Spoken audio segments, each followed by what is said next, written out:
Welcome to Soccer in 60, presented by the Empire Strykers. Get ready for your weekly look at all the pro soccer teams in Greater Los Angeles. We've got all the news and analysis you need, from LAFC and the LA Galaxy to the Empire Strykers, Angel City FC, and Orange County Soccer Club. Now, buckle up and enjoy Soccer in 60. Welcome indeed to the fastest paced soccer podcast in Southern California. This is Soccer in 60, brought to you by SAC Health System, covering all the week's news, highlights, and more from LAFC, the Galaxy, Angel City, Orange County Soccer Club, and the Major Arena Soccer League's own Empire Strykers. Hello and welcome. I'm your friendly neighborhood scarf, J.R. Liebert, and it is so good to be back alongside my co-host, soccer superfan, and wearing his bright orange for a good reason today, my man, Timmy K. How are you? JR, man, it is so great to see you again. You know, and it's becoming a habit. We do miss Philly a little bit, but he's not completely out of our minds, as he does join us today for an interview with Jeremy Ebobisse, with our creative director, Gunnar. And that's going to be a good one. This is it's a little long, but it's well worth the listen, JR.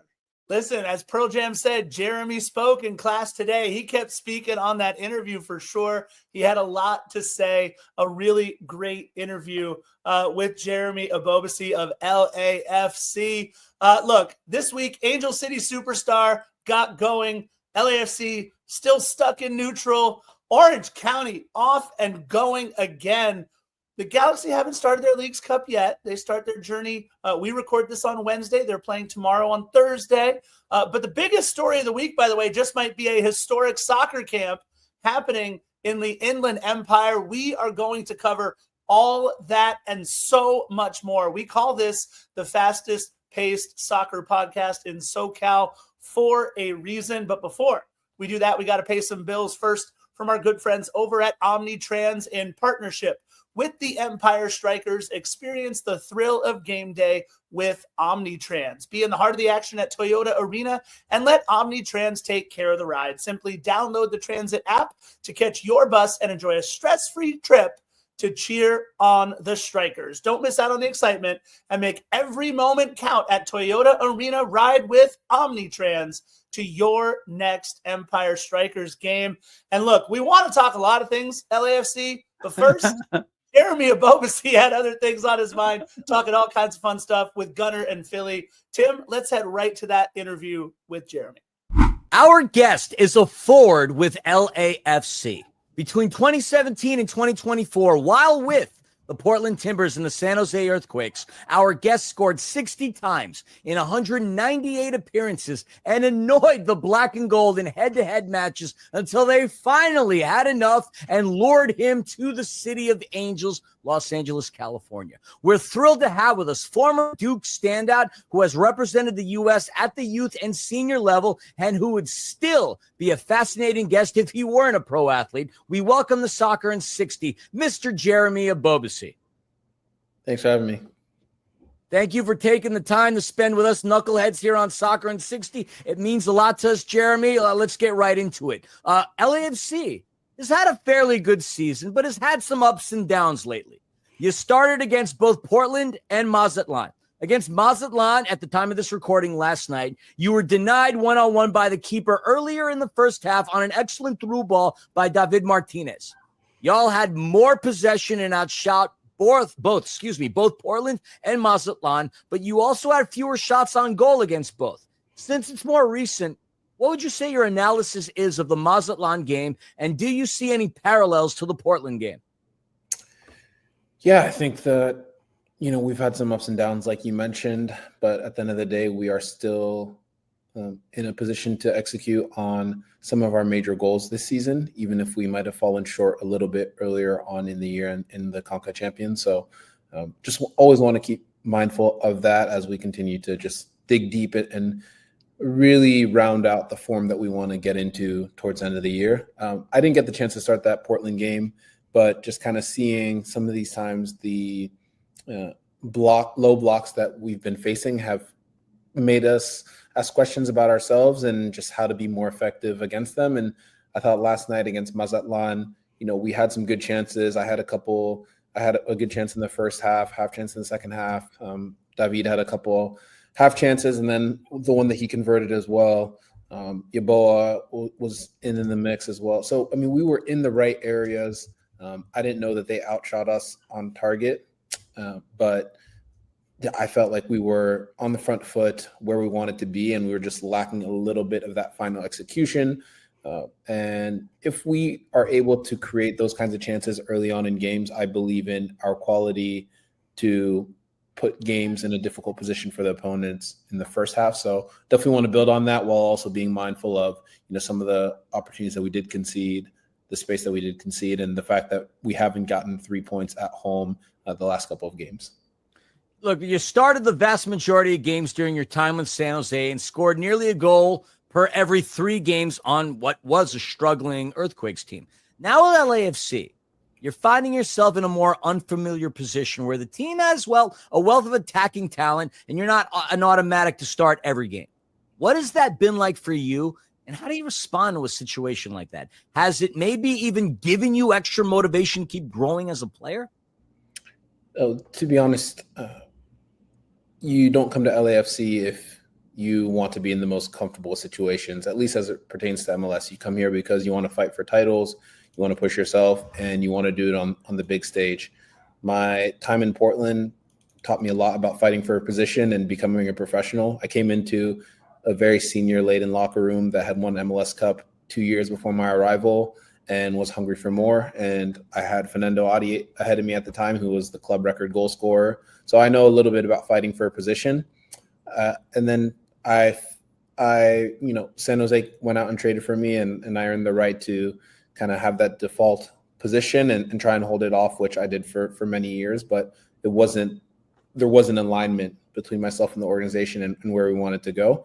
And so that's fine. Like, things naturally come to a close. I think here in LA, I had a couple gut punches this year. I think it's been a transitory year, something that I need to continue to build off of, because I know that when I'm at my best, I believe in what I can bring to this team and how much I can elevate, what we do on the pitch. And I think there have been glimpses of that throughout, the early part of the year, pre-injury, a couple games post-injury. And even, I felt the Mazatlan, if you had a goal or two in that game, and you're pretty happy with how that performance goes individually and from the team perspective. So, it's exciting to be able to push yourself, to learn from guys who have slightly different styles of play, whether it was Oli when he was here, whether it's Nate, whether, it's Denis and how aggressive he continues to be, no matter what. And so, we have dealt with some injuries of late, some guys coming in and out of the team through transfers and loan expirations and all the jazz that comes with being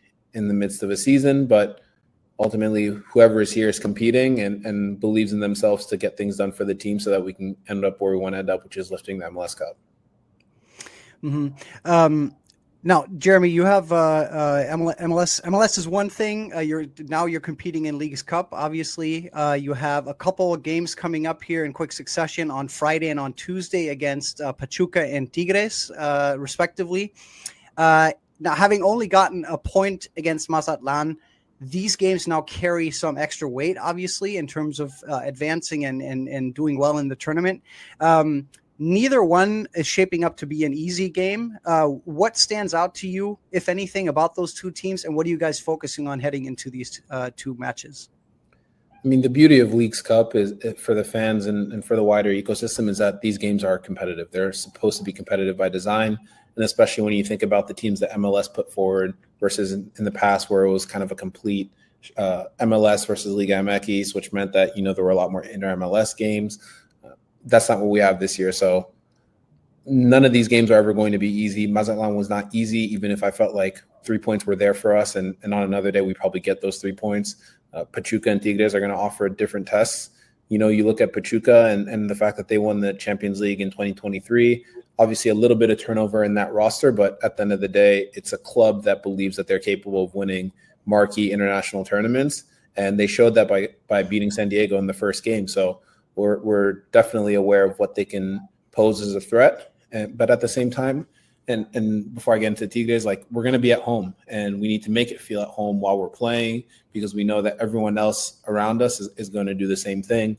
Then you look at Tigres, and it's an institution, really. I've been able to see how they've been successful, no matter who's been coaching, no matter who's been playing. I've had the fortune of playing them in San Jose, and it's always going to be a challenging game. But I believe in this group. Like, whoever's on the field, we can get it done. And I think that there's a degree of complacency that can come when everything just kind of falls in your lap and happens naturally. And sometimes having to fight for your goal with your back a little bit against the wall brings out the best in you and really shows what you're made of. And so whether that's on an individual front or the collective, I think that these two tests coming up, if we can get through them like we believe that we can, will put us in a good position to believe in ourselves to go really far in this tournament. Nice. Now, shifting gears just a little bit away from the field, your father is from Cameroon. Your mother is from Madagascar, if we have that right. Yeah. You're obviously fluent in French. Anyone that's ever been in a press conference at an LAFC game knows that. You were born in Paris. You came to the U.S. At 2 years old. You're now a U.S. citizen. It's a fascinating backstory. What can you tell us about how, for example, your parents met, what brought your family from Africa to Europe to North America, and how has that background and your upbringing shaped you as a person? Yeah, I mean, how long do we have? As much time as you have, Jeremy. It's up to you. Yeah, it's up to.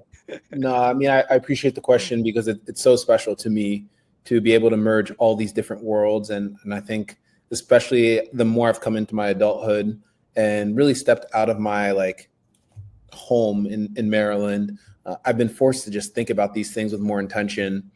And so, my parents met in university in France, and my dad, I mean, if you leave Africa to pursue, at least in the context of my parents, to pursue an education in France, it's because you're incredibly ambitious and because you are envisioning, pushing the limit of what's possible for someone who didn't grow up with maybe everything available in the immediate vicinity. And so my father ended up going to business school in Switzerland, while my mother had my brother, my older brother, and maybe me. I'm not quite sure of the timelines, but that leaving business school, he was able to get a job in DC. And so that's what brought us to Maryland, ultimately in the DC metro area. And, the key thing that I would highlight is the humility that my parents really wanted to instill. They wanted us to know that we were growing up in a relatively privileged environment because they were able to, put themselves in a position to provide that for us, but that we were a part of a global world, something that we should never lose sight of. And so they taught us that by taking us back to Cameroon and Madagascar as much as they could when we were young, but it's a far trip, and taking 4 people over to those countries is not cheap, because you have to fly from DC to France to Cameroon or to Madagascar. And so it's a lot, but they were always eye-opening trips. And, the foundations of connections with my cousins, with my aunties, uncles, grandparents, although I wasn't able to build off on them as I got older in my teenage years, because soccer was so consuming in the off season or in the summers and winter breaks and Thanksgivings, were super important for kind of what I started to experience as an adulthood, which was an acknowledgement that I had become physically detached, not emotionally or spiritually, but physically detached, not being able to go back to the continent as often. And so, another through line from, where my parents grew up and how they got to where they got to was just that you're going to have to outwork everyone to accomplish any goals. And I think that there's a lot of parallels to what I experienced growing up here in the US, and, some of the socio-political dynamics that I experienced that my parents might not have in the same exact context. And ultimately, we're really proud of having this multi-country household that continues to evolve how we show up for our people outside of the US, how they show up for us. And me as an adult, knowing that I have a lot more agency of that. It's been a fun journey. I went back to Cameroon for the first time in 15 to 17 years this past off season, and had just a really cathartic moment with my family and just getting to know the community as an adult versus as a child. And there's a lot more to come. I think makes me wonder why I didn't do this sooner. But sometimes when you're so like head down focused on your goal, you think that, you can push things off, but then the more you push things off, the harder it becomes to do them. So I'm glad that I took that step. And, my cousin's group chat is always super active. So I'm trying to get them out to LA, hopefully catch an LAFC game. And, I think a lot about building in Cameroon and Madagascar. And so I think a lot about, real estate, and I think a lot about sports and how just the world is growing. And my father's dedicated his life mission to elevating Africa's infrastructure, whether it was at the World Bank or now kind of at his private group that he works with. And I've kind of taken that on naturally with no pressure, but trying to find a way to do it from my angle too. Fascinating stuff. And you weren't kidding. I think we do need to get you on an hour-long interview show one day. I'll just ask a quick follow-up question on that. You mentioned Cameroon. In late 2021, you were included by Cameroon as part of I think it was a preliminary roster for the Africa Cup of Nations, if I'm not mistaken.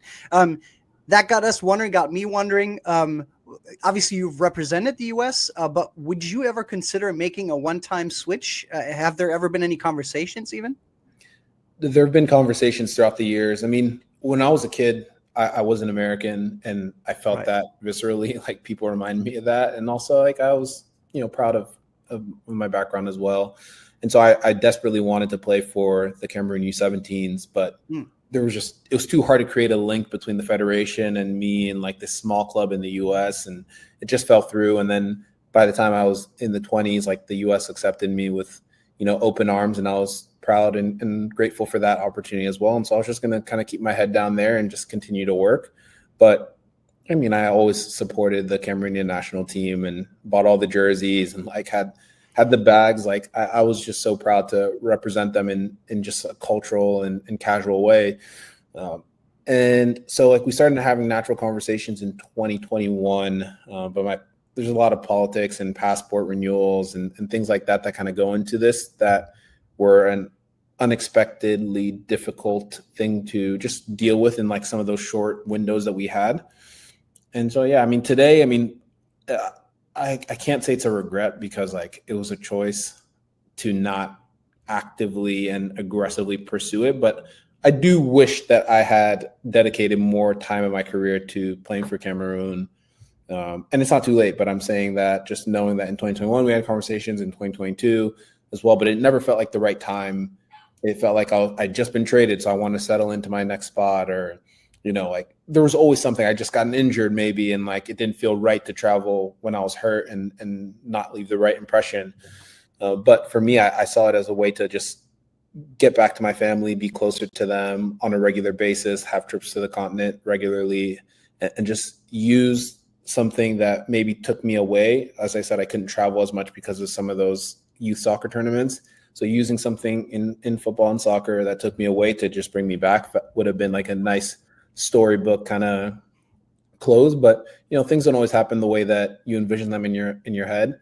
I don't rule anything out. I'm 28, but at the same time, I know that I have to take care of my business as a club player with a degree of regularity that I've shown in the past, but that isn't there just currently at this moment. And then, the door's open, like I'm ready to walk in with, I'm ready to jump through. But for now, it's kind of just focusing on the here and now, which is LAFC and all the goals that we have as a team and all the goals I have as an individual.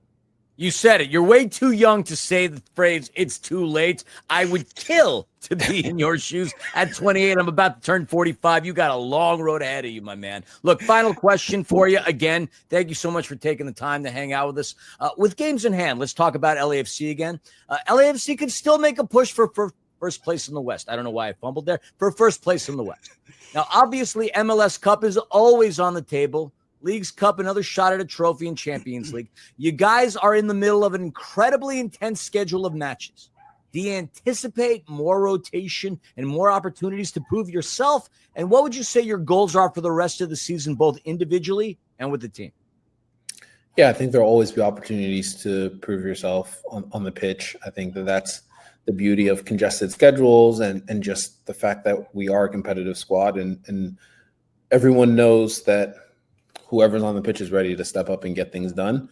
So we're going to, get back to the drawing board, focus on Pachuca first, and then continue to go from there. As a team, obviously, we want to be pushing for the top of the West. We understand that we are a strong team at home. We're capable of winning on the road, as we've done this year as well, but we're a strong team at home, and our fans deserve to see us as much as possible throughout the playoffs, and we want them behind us throughout that run. So, you got to take care of the main thing first, which is just winning the first game that's in front of you.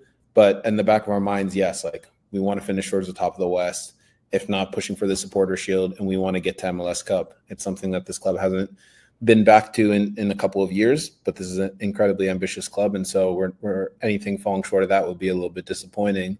Individually, I just want to find some consistency. As I said, there have been a couple of gut punches this year that have probably knocked me off a little bit mentally, but that's kind of the journey of a professional. It's not always smooth sailing, and so I look at the August months, which are going to be pretty tough. A lot of East Coast games, a lot of games on the road. Hopefully, a lot of Leagues Cup games as well during the midweek. And then I look at September and October and kind of the pressure that comes with the playoff push, and you want to be at your best at this phase of the year. You want to be growing to your best. No one's going to care. No one's going to look back if in February, March, April, you were the best player in the league. But when it came time to deliver for the meaningful matches, you were absent. And so I want to build myself up to be the best contributor to this team in the most important moments of the season, which I believe, especially where we're looking at now, is at the end of the year.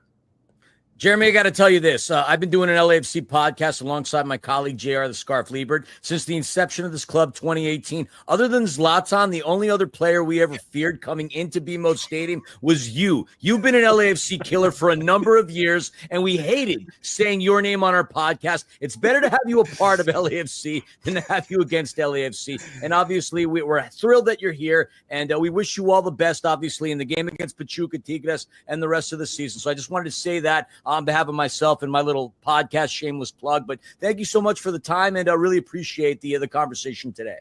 No, I appreciate you guys having me. And let me tell you, it's much better to be a member of LAFC than to come in as the opponent. So feelings mutual, and hopefully we have many, many good moments together with me a part of this club.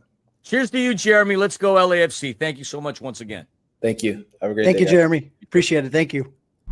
All right, and there we go, Tim. Jeremy had so much to say. A fantastic interview with one of the number 9s for LAFC, Jeremy Ebobisse. Yeah, it's great to hear what he had to say, and he got into quite a bit of detail, Scarf, and that's the good thing that we like about when we do some of these interviews, that they get after it and they talk about what they really want to talk about. It's great. Yeah, and listen, for all the LAFC supporters tuning in, that meant that unfortunately we don't have a ton of time to cover the 2 dud matches for LAFC in this last week. The 1-0 home loss to Portland. It's bad when the most exciting moment of the match for LAFC is a failed bicycle kick attempt by a kid who's never played for the black and gold before. Portland absolutely humiliating LAFC, unfortunately, on their home turf. And then they go out and lose a regulation draw, lost in penalties 11-10 to Mazatlan in their Leagues Cup openers. I mean, it was a rough week, but a little bit of daylight, a little bit of silver lining as LAFC adds Matthew Chonier from Grasshopper, that partnership working out, the 2-time All-Star midfielder now joining LAFC. Yeah, and this is going to be a good addition because LAFC has got to have it. You're trying to get Vid Martinez rolling. You're trying to get some of these other guys rolling, but I think this is going to be a good addition to the black and gold there, Scarf. Yeah, we need a little bit of help in the midfield for sure. Don't worry. We're going to talk about the Galaxy in just a little bit. They're going to come up after our Strykers talk, which, again, some really cool stuff happening in the world of the Empire Strikers. But you know what? It was quite the unfortunate week for the black and gold, but thanks to Jeremy Ebobisse adding a little bit of a silver lining. Also adding a silver lining are our good friends at National Core. National Core, one of the nation's largest nonprofit affordable housing developers and a proud sponsor of your major arena soccer league team, the Empire Strykers. At National Core, they believe that soccer has the power to transform lives just like they do. They believe in building strong communities on and off the field. And to learn more about National Core and their mission, head on over to nationalcore.org. All right, Tim, we have been talking about this now for the last few episodes, building and building and building the free, massive youth soccer camp being put on by the Empire Strykers. It's run its way through Upland, and now it's headed to Fontana and Rancho Cucamonga. Yeah, and this thing is amazing. I was talking with the team earlier today, and they are packing this place. And so if you haven't signed up or you're on the wait list and you think you might not get in, you're going to get in. So get on that wait list in Fontana. I'm going to be out at the event on Friday out in Rancho Cucamonga. So come out, see me, scream Soccer in 60, and I'll give you a high five. And it's going to be a good time. And this is an incredible lineup. They've got Marco Fabian. They've got Coach Ebobisse is out there. Ebobisse is out there all 5 days. So this is a really big deal for not only the Empire Strykers, but the community in general. With over 1,500 as of last week had signed up. And I know that more signed up both over the weekend, and then they're still signing up even for the Rancho Cucamonga side. This is just an incredible event that the team is putting on, that the county is putting on, and you can't go wrong when you've got multiple professional athletes being your coach out there. So get out there, enjoy it. It's going to be fun in the sun with a ton of Strykers players. And look, that's just it. The Strykers players are out there, 1,500 kids for free. Don't forget, this is all free. It's the largest free soccer clinic and camp of its kind. It's been an incredible run so far through Upland. By the time y'all hear this, they'll be through Fontana as well. ESPN LA 710 out there broadcasting from the Fontana site.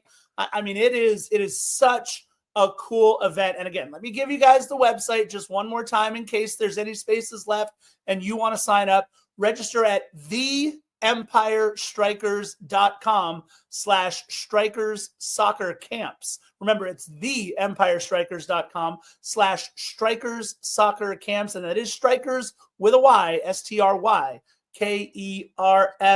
Let's get into we've been doing a fun recap series looking back on the 2024-2025 seasons. And the first, I mean, a rookie midfielder, the Brazilian Ciro Oliveira, got into 15 matches as a midfielder this last season for the Empire Strykers. Once he broke into the attack, a pretty solid season for sure, Tim. Yeah, for sure. And this is a kid that came up from the LA Force. So he's playing locally. He comes to the Empire Strykers and he makes a big impact, right? He's got 7 goal contributions over just 15 games. And this is what the Strykers really needed. We've talked about it a few different times about spreading the wealth of the goals and not relying on the shoulders of just 1 or 2 guys. And if you can get a kid to come in and play 15 matches and get 3 biscuits in the basket, I mean, this is a good gig for this kid to come in and play as well as he did as a rookie, basically, right? Yeah, the former Cal State Bakersfield and Cal Poly Pomona player too. So all kinds of ties to the LA area. A player who, dare I say, might have captured the hearts and minds of Empire Strykers supporters more than maybe almost any other this last season. It was a Cinderella season for sure for goalkeeper Brian Orozco. He got into more matches in 2024-25 than he had in the previous 2 seasons. And look, his goalkeeping was amazing. 8 wins, giving up just 5 goals a match. But you and I know, Tim, that is not what last season will be remembered for. All he did as the goalie, folks, is net 2 game winners on the season. He had a 6-save, 1-goal performance against Tacoma, and a match that I was lucky enough to call with Philly, the 8-0 bagel of the Texas Outlaws, one of the first bagels in Empire Strykers / Ontario Fury history. What a season for Brian Orozco.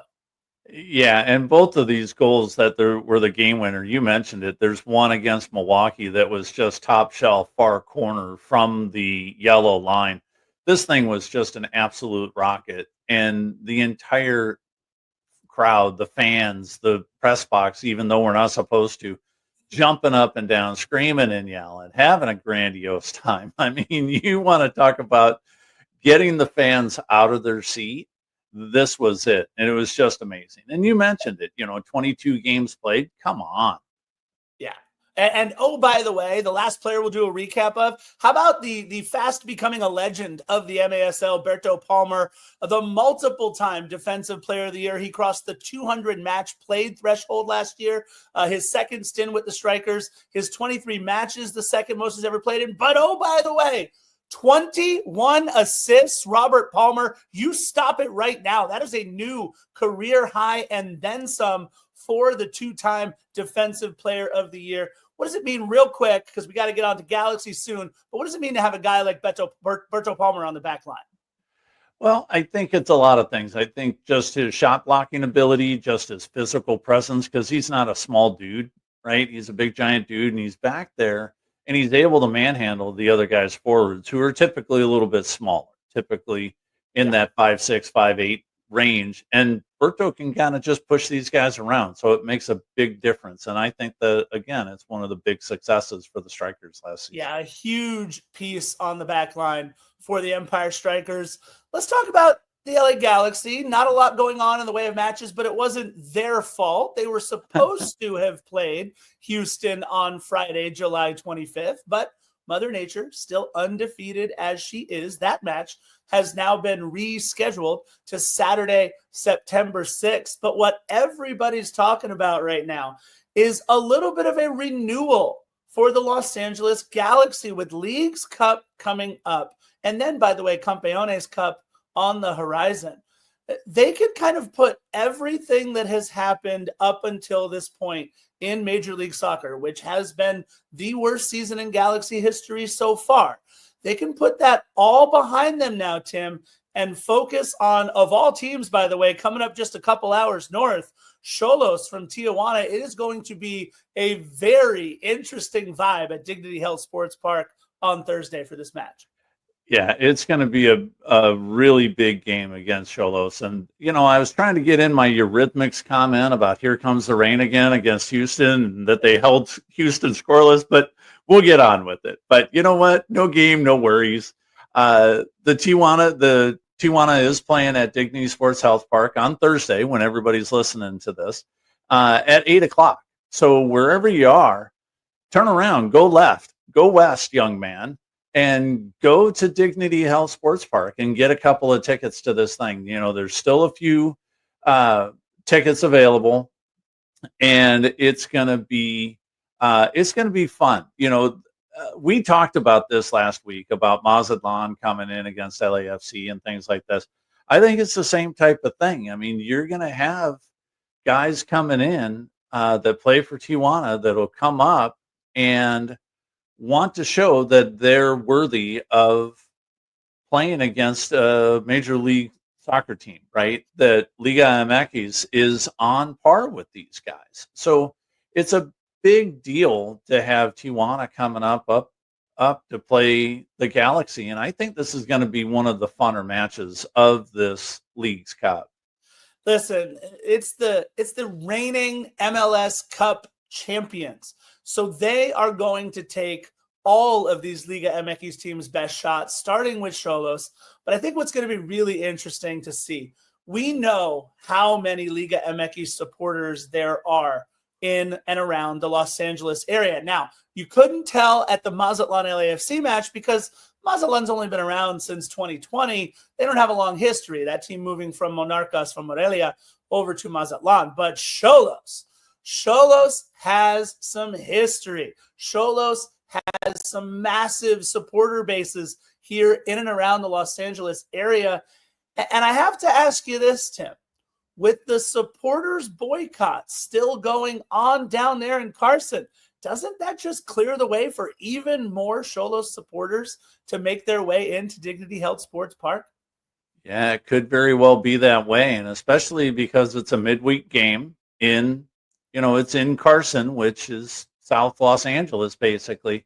It's a little tougher to get to. You can still get there on the 91 or off the 110, but to get to this thing, it's a little bit of a challenge. But I think you're going to see fans come up and be at the park early, be at the stadium early, and go out to Dignity Health Sports Park and be there, a couple of hours before game time. And I think people are going to be reasonably well hydrated at this one too, screaming and yelling to see if Tijuana can put the hurt on the defending MLS Cup champions. Yeah, look, it's still a Thursday match. So I don't know. A lot of people still have work on Friday. We'll see what happens. But, the other interesting thing that I'm really looking forward to is we saw LAFC kind of punt, I'll say, a little bit on Leagues Cup with the lineup that they put forward. But this is the exact opposite scenario for Greg Vanney and the Los Angeles Galaxy. Mm-hmm. They have a chance to circle the wagons. I'm hearing Chris Berman in my head. Nobody circles the wagons like maybe the Los Angeles Galaxy in this tournament, because we mentioned how bad their season has been, but none of that matters in a tournament like this, right? So if they can find themselves into the knockout round of this tournament, all of a sudden, now with 3 Champions League spots on the line, it's important to remember in Leagues Cup, the 2 teams that play in the Leagues Cup final and the winner of that third place game, all 3 go to Champions League next year. Imagine battling for the wooden spoon for the first 24 matches of the MLS Cup regular season. And now all of a sudden, if they can get out of the group stage, they are in the running for one of those 3 Champions League spots. There's only 8 teams left. That's a huge thing for them, Tim. It's gigantic. And with their run of form lately, the way Marco Reus has been playing with Peck, we talked about this with the Strykers, with Peck no longer and have to cover the entire team on his shoulders. He's now able to run a little bit more free down the right-hand side. Paintsill is able to run a little bit freer now because of his quad injury, looks to be 100%.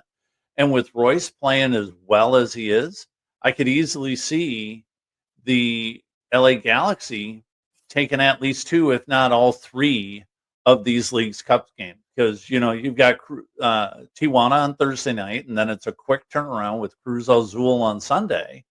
But I really do think that the Galaxy, if they make a run, while all will not be forgiven for this wooden spoon of a season, I do believe that the supporters will see that Greg Vanney has pulled this team out of the depths of a great white shark's mouth that was just chewing them on them all year.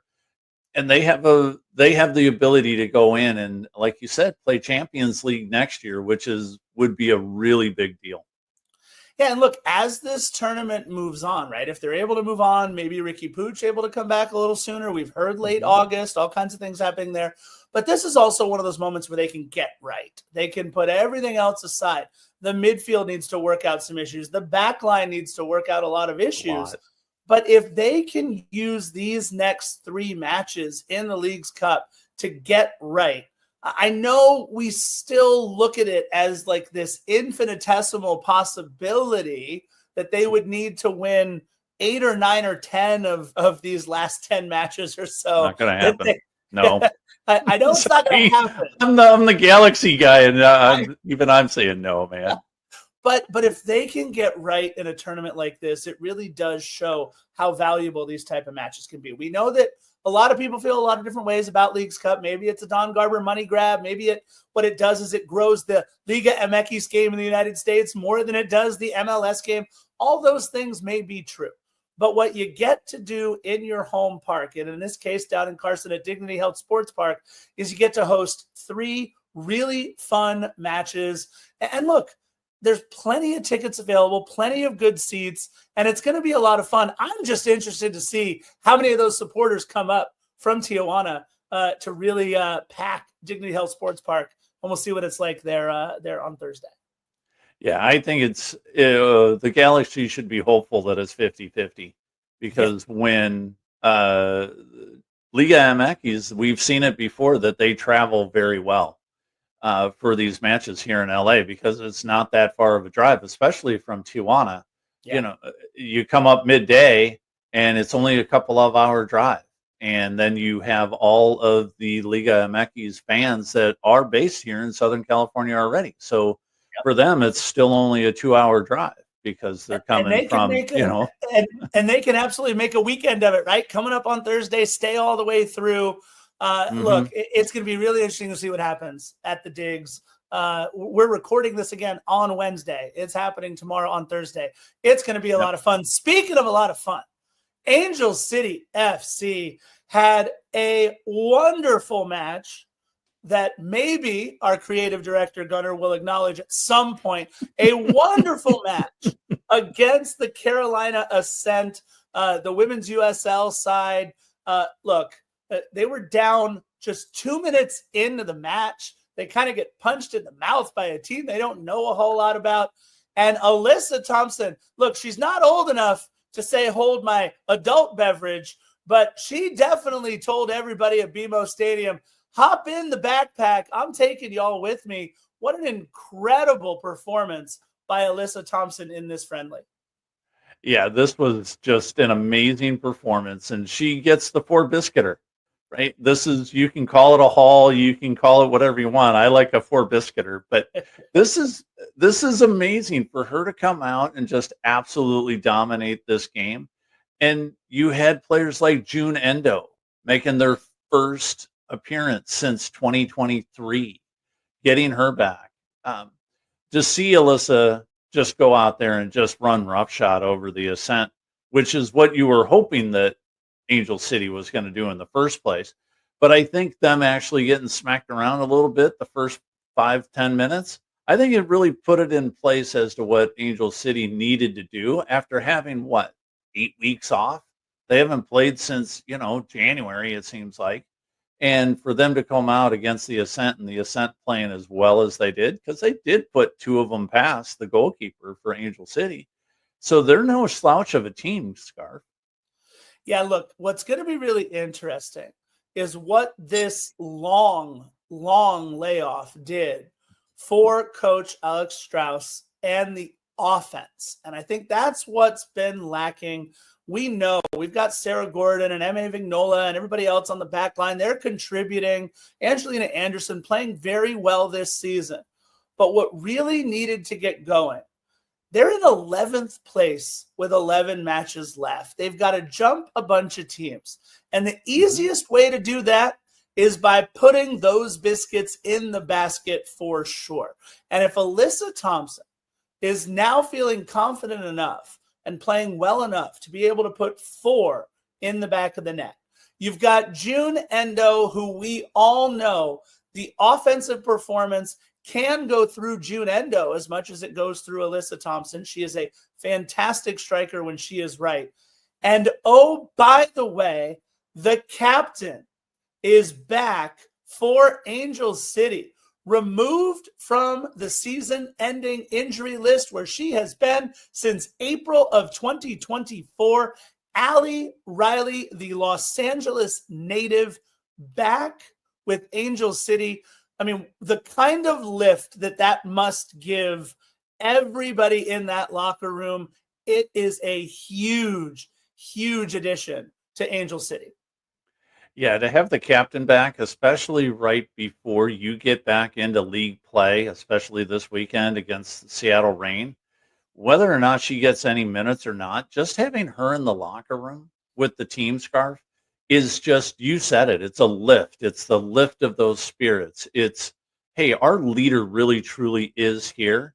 And it's got to be it's great timing for Coach Strauss to have her come back, because now he's really got a chance to say, okay, here's your leader, follow her.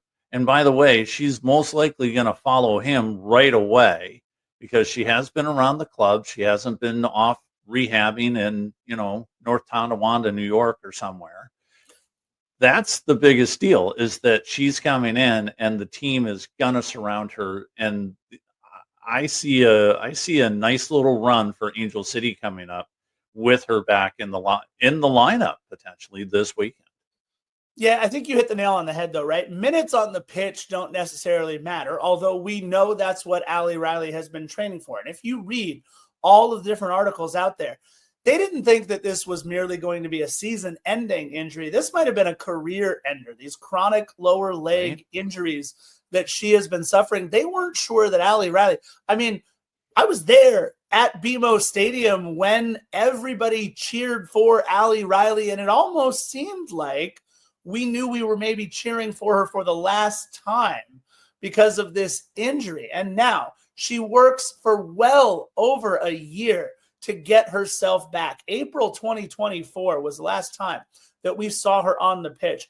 We're talking about not just a player on the back line, a leader, the captain since 2022, the rightful leader of a team that still had other superstars on it, where you thought, okay, but they're bigger names in the sport. No, not in the locker room. All she's done for New Zealand, 163 caps. How about she played in the 2008 Olympics and helped them qualify for the 2024 Olympics? She has done anything and everything that they have asked of her in an incredible career. And now she is going to be that de facto second coach, that mouthpiece for Alex Strauss, to help translate everything that he sees on the bench to everything that's going out there on the pitch. I don't think we can discount everything that it means to have her back. And again, you mentioned her before, June Endo coming back. It is a huge lift for Angel City with these 11 matches left. And one of the biggest things is we've talked about how young Angel City is, but to have some of these 17, 18, 21-year-olds really look up to a person like her, and seeing not only what she's done when these other players were, 3-4 years old, but to see what she went through over the past 15, 16 months to get back to where she is. And you mentioned it, potential season-ending injury. And here she is, ready to go, ready to contribute. And she will, like you said, she will be that second coach to Coach Strauss. Yeah, Tim, that's a great point. The youth being served at Angel City, well, now they get their veteran presence back. Speaking of getting your presence back, if you notice my co-host maybe sitting with his chest out just a little bit more over these last couple weeks, it's because Orange County Soccer Club have announced their presence with authority. Now, look, we can spend a minute or so on the Oakland Roots win. They beat them 1-0 despite being out everything in the stat column, right, by the Oakland Roots. They barely held the ball. But look, the only stat that matters at the end of the game, right, that's goals. And they won 1-0 in the Jägermeister Cup. But I don't know that they cared as much about that match. I don't know that Orange County soccer fans cared as much for that match. Can we talk about your Orange County Soccer Club, Tim, putting up back-to-back, as you called them just a minute ago, 4 biscuiters in the USL Championship. And this one, just only against the Phoenix Rising, Tim. Yeah, this was tonight's match. This Wednesday night match was just from the get-go. They've done the same thing in the past 3 matches. What they really did against Vegas, they were just carrying over into the match against Phoenix. It was speed. It was aggressiveness. It's like, hey, let's get our main guys the ball because we haven't been doing it as much. Ethan Zubak, biscuit in the 20th minute, right? They do get, Phoenix does come back, but then you get Dogman. You get Tristan Traeger comes in late. You get Pedro Guimaraes comes in late for Chris Hagart, and all he does is put the finishing touches on the 4-1 win. So when you're looking at these guys and they're handling business the way they know they can, it's an amazing thing to watch. And you mentioned the Oakland game, and I'll go back to that just for a skosh because they fielded the youngest squad ever in Orange County Soccer Club history at 21.9 years old. So you talked about it last week, Scarf, that they weren't going to put in a whole bunch of their regular starters, and justifiably so, right? It's a game that didn't matter, but they're professional athletes and they want to win. And the only one that was in there, Tom Brewitt, held that back line. And he's doing the same thing today. You look at Ousmane Silla, again, an amazing match. And you watch these guys really coming into their own again. And they've had several shutouts over the past month or so. But the reality is they are playing so much better as a team over the last 4 or 5 matches than they have the entire season long, Scarf. And let me ask you, too, about Bryce Jamison. He scored the goal that won it for them against the Oakland Roots. He scored again. He's one of the 4 goal scorers in this match against Phoenix Rising. The kid's been around since 2022, the youngest goal scorer in Orange County Soccer Club history when he scored back for them, I believe, in 2023. If he can start to find his goal-scoring prowess, I believe he had 5 goals, 4 assists last season. If he can start to find his goal-scoring prowess alongside a player like Ethan Zubak and the offensive options that Orange County seems to be developing, what does that tell you about a kid like Bryce Jamison? It tells me a lot. It tells me that he is a student, and not just of the game, but he's a student of listening to what the coaches want him to do, listening to how it is. And he's got big things going on in his future, right? Colorado has picked him up. And they loaned him back to Orange County for the entire season. So you put him out there, and then you get a veteran like Chris Hagart, who was just phenomenal today. You get those guys, and Hagart played really well against Vegas and played well against Oakland.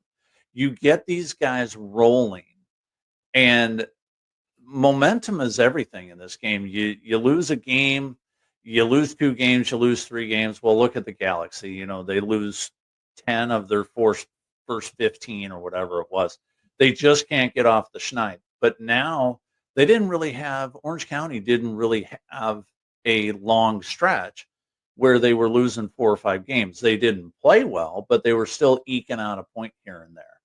But when you have a guy like Bryce Jamison, who is clearly one of the class of the league, and this is just not of the team, he's league-wide. He's one of the best players in the league. I would put him in the top 10 without a bat and an eyelash.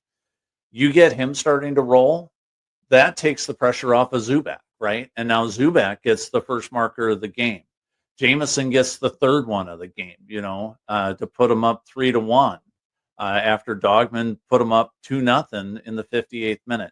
You get Jamison rolling, and he's going to bring in guys like Muhammad War. He's just going to bring these guys up, Scarf. And it's just when you have these guys coming through the academy, and we talked about leadership with Angel City. It's the same type of thing. You can lead either by being the best guy on the pitch, or like a Tom Brewitt or a Chris Hagart. You can lead by example. And when you do either one of those, the rest of the team is just going to follow. Yeah, look, he's a former MLS Next All-Star. I mean, he's really up and coming. That's why Colorado signed him to that 3-year contract. They did loan him back. Imagine being 19 and playing over 60 professional matches with a club already. All right, this is normally our most heated segment is Best 11, but today, on Soccer in 60, we're doing the indoor soccer version. Indoor soccer 6-a-side. So this is going to be LA's Elite 6 on this one. And look, there's a heavy influence of Orange County Soccer Club on this one for sure. Very excited. Our 6 in this one: goalkeeper Tetsuya Kadano, defender Pedro Guimaraes, both for their time against Oakland, the Oakland Roots match. Our midfielders, Chris Hagart and Gavin, is it Karam? I want to make sure I'm pronouncing this one correctly. I believe it's Karam, right? For Chris, it's his captaincy that he earns for his effort against Phoenix Rising. And for Gavin, it's his effort against the Roots and the forwards. We had to have, I guess, one LAFC player on here. He did score against Mazatlan, so we'll give David Martinez a spot. And then you mentioned Ethan Zubak, just the 2 clubs But I've got a bone to pick with our creative director. And the most fun thing about it, Tim, is that he can't do anything because he's behind the scenes right now. Alyssa Thompson put up 4 goals against the Carolina Ascent in a friendly, but friendlies don't count. Do you think Alyssa Thompson should be on this Elite Six, Tim? Are we ganging up on our creative director, Gunnar? Well, we'll gang up on a little bit, but he did make a good point. And I don't always agree with Gunnar, especially about, replay and all this other stuff and VAR, things like that. But I will agree with him a little bit on this because it does get a little dicey when you have friendlies, when you're playing, Liechtenstein versus, Monaco and things like that. However, I will side with you on this one. When you put up a 4-biscuiter, you gotta give her at least a little love, at least indicate that she's a super sub or something. But you put up 4 of them. You kind of have to be at least mentioned a little bit. And look, I'm okay with this, by the way. I'm okay with taking David Martinez out of the Elite Six in this one and putting Alyssa in. David, while he did score for LAFC against Mazatlan, he left 2 of them at least out there on the pitch, banging one off the crossbar. I don't know what his obsession is with his left foot, that he needed a toe poke that first opportunity that really should have been just a laces through the ball right footer into the back of the net. But Alyssa Thompson putting up 4. Heck, I'd even maybe sport for June Endo, who might deserve to be on this after not having played for such a long time. I just want all of our Angel City FC supporters who are listening and watching us out there to know we see you, we care about you, but maybe not in a friendly, I guess. Exactly, Scarf. But, they do play Seattle this weekend, and I can guarantee you there will be some Angel City folks on our best 11 next week. So I'm sure that by being them left off a little bit, I'm sure there will be a fire lit under a couple of them. Look, everybody is going to be back in action next week. Everybody, of course, unfortunately, other than the Empire Strykers, but we'll talk more about the end of that camp. It's going to be incredible. And that's why this is the fastest paced soccer podcast in SoCal. Please make sure you're subscribing and rating and liking and doing all the things that we need you to do to this fantastic podcast. This has been Soccer in 60, brought to you by SAC Health System, and we will see all of you next week on